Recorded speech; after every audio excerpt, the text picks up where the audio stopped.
దేశంలో ప్రతిష్టాత్మక సర్వీసులు ఐఏఎస్, ఐపీఎస్, ఐఎఫ్ఎస్. ఈ సర్వీసుల్లో ఎంపిక కోసం యూనియన్ పబ్లిక్ సర్వీస్ కమిషన్ నిర్వహించే పరీక్షనే సివిల్ సర్వీసెస్.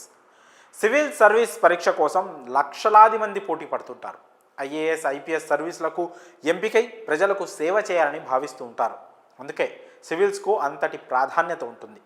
కొడితే సివిల్స్ సర్వీస్ కొట్టాలని లక్ష్యంగా పెట్టుకుంటారు. ఏళ్ల తరబడి ప్రిపరేషన్ కొనసాగిస్తూ ఉంటారు. డూ ఆర్ డై అన్నట్టుగా సివిల్స్ కోసం సన్నద్ధమవుతుంటారు. కోచింగ్ సెంటర్లలో చేరి రేయింబవళ్లు పుస్తకాలతో కుస్తీ పడుతుంటారు సివిల్ అభ్యర్థులు. ఫస్ట్ అటెంప్ట్ మిస్ అయినా సరే నిరుత్సాహపడకుండా మళ్ళీ ప్రయత్నిస్తుంటారు. అయితే అందరికీ సివిల్స్ సాధించడం సాధ్యం కాదు. కృషి, డెడికేషన్, పక్కా ప్రణాళిక, సరైన కోచింగ్తో ప్రిపేర్ అయితే తప్ప సివిల్ సర్వెంట్ అవ్వాలనే కల నెరవేరదు. అందుకే ఆకలి నీళ్లు మరిచి గంటలు చదువుతుంటారు. అయితే ఎలాంటి కోచింగ్ లేకుండానే ఓ యువతి ప్రిపేర్ అయ్యి సివిల్స్ సాధించిందంటే ఆశ్చర్యం కలగక మానదు.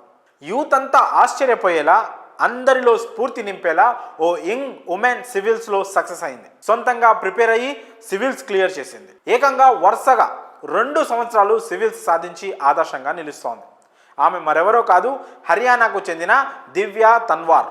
ఈ యువతి 21 ఏళ్లకే ఐపీఎస్, 22 ఏళ్లకే ఐఏఎస్ సాధించి అందరి దృష్టిని ఆకర్షించింది. ఈ యువ ఐఏఎస్ ఆఫీసర్పై దేశవ్యాప్తంగా ప్రశంసల వర్షం కురుస్తోంది.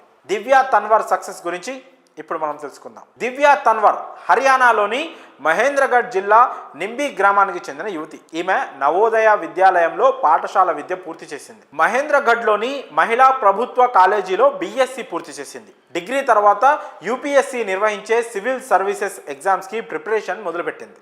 అయితే చిన్నప్పుడే తండ్రిని కోల్పోవడంతో తల్లి బబితా తన్వార్ ఓ ఇంట్లో పని చేసుకుంటూ కుటుంబాన్ని పోషించేది. ఆర్థిక సమస్యలు చుట్టుముట్టడంతో దివ్య కోచింగ్కు వెళ్ళలేకపోయింది. దీంతో సొంతంగానే ప్రిపరేషన్ ప్రారంభించింది. మొక్కవోని దీక్షతో రోజుకు 12 గంటల పాటు ప్రిపేర్ అయ్యేది. సివిల్స్ క్లియర్ చేయడమే లక్ష్యంగా దివ్య ముందుకు సాగింది. ఈ క్రమంలోనే 2021లో మొదటి అటెంప్ట్లోనే దివ్య ఆల్ ఇండియా 438వ ర్యాంక్ సాధించింది. 21 ఏళ్లకే ఐపీఎస్ ఆఫీసర్ అయిన తొలి ఇండియన్గా హిస్టరీ క్రియేట్ చేసింది. ఆ తర్వాత 2022లో మళ్ళీ యూపీఎస్సీ, సిఎస్ఈ ప్రిపరేషన్ మొదలుపెట్టింది. ఈసారి ఆల్ ఇండియా 105వ ర్యాంక్ సాధించింది. ఇలా 21 ఏళ్లకే ఐపీఎస్, 22 ఏళ్లకే ఐఏఎస్గా సెలెక్ట్ అయ్యి ప్రతి ఒక్కరికి స్ఫూర్తిగా నిలిచింది. పేదరికం అడ్డొచ్చినా బెదరకుండా కష్టాల కడలిని దాటి సక్సెస్ అయింది దివ్య తన్వార్. శ్రమ నీ ఆయుధమైతే విజయం నీ బానిస అవుతుందన్న వ్యాఖ్యలను నిజం చేసి చూపించింది. మరి కోచింగ్ లేకుండానే సివిల్స్ క్లియర్ చేసిన దివ్య తన్వార్పై మీ అభిప్రాయాలను కామెంట్స్ రూపంలో తెలియజేయండి.